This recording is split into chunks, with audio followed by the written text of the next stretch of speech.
নমস্কাৰ আপোনালোক সকলোলৈকে ৰঙালী বিহুৰ শুভেচ্ছা জনাই আজিৰ এই ভিডিওটো আৰম্ভ কৰিছো এজন ভিউৱাৰ্ছে মোক সুধিছিল যে শুনা যেন লাগিছে এইটো আমি কেনেদৰে ইংৰাজীত ক'ব পাৰো আজিৰ এই ভিডিওটোত মই আপোনালোকক ক'বলৈ যত্ন কৰিম শুনা যেন লাগিছে কাৰণে আমি কি ইংলিশ ওয়াৰ্ড ব্যৱহাৰ কৰিম বা কি ইডিয়মছৰ সহায়ত আমি শুনা যেন লাগিছে এই কথাটো প্ৰকাশ কৰিব পাৰো গতিকে ভিডিওটো খুব ইন্টাৰেষ্টিং আৰু এটা শৰ্ট ভিডিও হ'ব আপোনালোকে স্কিপ নকৰাকৈ শেষলৈকে চাব আৰু কনসেপ্টটো সহজে বুজিব পাৰিব সো আহক টপিক টু ডিসকাস কৰো আমি কেতিয়াবা এনে ধৰণৰ কিছুমান বাক্য ক'ব লগা হয় যে তোমাৰ নামটো শুনা যেন লাগিছে কিতাপখনৰ নামটো শুনা যেন লাগিছে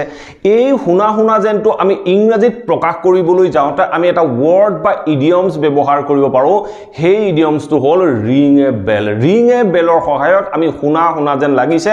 এই অৰ্থটো প্ৰকাশ কৰিব পাৰো এই ৰিং এ বেলৰ অৰ্থ হ'ব শুনা যেন লাগিছে কিন্তু আপুনি একুৰেটলি বা সিওৰলি মনত পেলাব পৰা নাই আপুনি কোড শুনিছিল কোড পঢ়িছিল কোড দেখিছিল যেতিয়া একুৰেটলি মনত পেলাব নোৱাৰে আপুনি জাস্ট ক'ব বিচাৰিছে যে শুনা যেন লাগিছে তেনেকুৱা ক্ষেত্ৰত আপোনালোকে ৰিং এ বেল ব্যৱহাৰ কৰিব পাৰিব আমি কেনেদৰে ব্যৱহাৰ কৰিম দুই তিনটা এক্সাম্পলৰ সহায়ত এক বুজিবলৈ যত্ন কৰোৱা হওক মই যদি এটা বাক্য কওঁ যে কিতাপখনৰ নামটো শুনা যেন লাগিছে কিন্তু মই নাজানো মই এই কিতাপখন কেতিয়া পাবলিশ হৈছিল এই বাক্যটো ধৰক মই বাক্যটো কি কলো কিতাপখনৰ নামটো শুনা যেন লাগিছে এই বাক্যটোত আমি শুনাৰ কাৰণে ৰিং এ বেল ব্যৱহাৰ কৰিম এতিয়া মই প্ৰথমতে কি কম কিতাপখনৰ নামটো বুলি কওঁতে আমি ক'ব পাৰো যে the name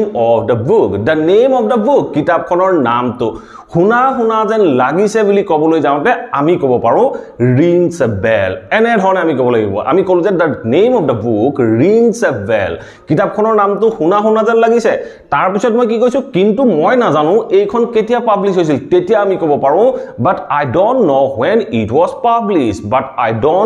when it was published এনে ধৰণে আমি বাক্যটো ক'ব লাগিব আমি বাক্যটো কি ক'লো আমি ক'লো যে the name of the book rings a bell আমি কিয় rings ক'লো the name of the book to hold third person singular number যদি আমি বাক্যটো পাষ্টত ক'ব লগা হয় আমি যদি ক'ব লগা হয় যে কিতাপখনৰ নামটো শুনা যেন লাগিছিল তেতিয়া আমি কম the name of the book rings অৰ ঠাইত আমি কৰিম rang a bell আমি ব্যৱহাৰ কৰিব লাগিব এতিয়া আমি নেক্সট এটা এক্সাম্পল চাবলৈ যত্ন কৰো the story rang a bell but I couldn't remember where I had heard it before the story rang a bell story to শুনা যেন লাগিছিল but I couldn't remember where I had heard it before কিন্তু মই মনত পেলাব পৰা নাছিলো মই এটো কোড শুনিছিলো মই পাষ্টত হোৱাৰ বাবে মই কলো the story rang a bell এনে ধৰণে আমি বাক্যখিনি প্ৰকাশ কৰিব লাগে ঠিক আছে এটা লাষ্ট এক্সাম্পল চাই লবলৈ যত্ন কৰো মই যদি এটা এক্সাম্পল কওঁ যে I am sorry that description doesn't ring any bell with me এই বাক্যটো চাওক I am sorry মই দুখিত that description বৰ্ণনাটো doesn't ring any bell with me মোক একো মনত পেলোৱা নাই বা মোৰ শুনা যেন নাই লগা শুনা যেন নাই লগাৰ ইয়াৰ অৰ্থ হ'ল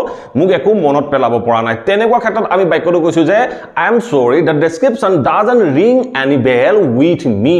এনে ধৰণে আমি ring a bell বিভিন্ন বাক্যত শুনাৰ কাৰণে ব্যৱহাৰ কৰিব পাৰো আশা কৰো এই ভিডিওটোৰ পৰা আপোনালোকে নিশ্চয় বুজিব পাৰিলে শুনাৰ কাৰণে আমি কেনেদৰে ring a bell ব্যৱহাৰ কৰিব লাগে যদি ভিডিওটো ভাল পালে প্লিজ ভিডিওটো লাইক কৰক আৰু সকলোৰে মাজত শেয়াৰ কৰি যাবলৈ সমলি নাপাহৰিব আৰু যদি চেনেলটো সাবস্ক্ৰাইব কৰা নাই প্লিজ সাবস্ক্ৰাইব কৰি অল নোটিফিকেশন অন কৰি লব মই আপোনালোকৰ বাবে এনে ধৰণৰ ইন্টাৰেষ্টিং টপিকৰ ওপৰত ৰেগুলাৰ ভিডিও প্ৰস্তুত কৰো আপোনালোকে নোটিফিকেশন পাব আৰু ভিডিওবোৰ চাব পাৰিব thank you for watching this video have a nice day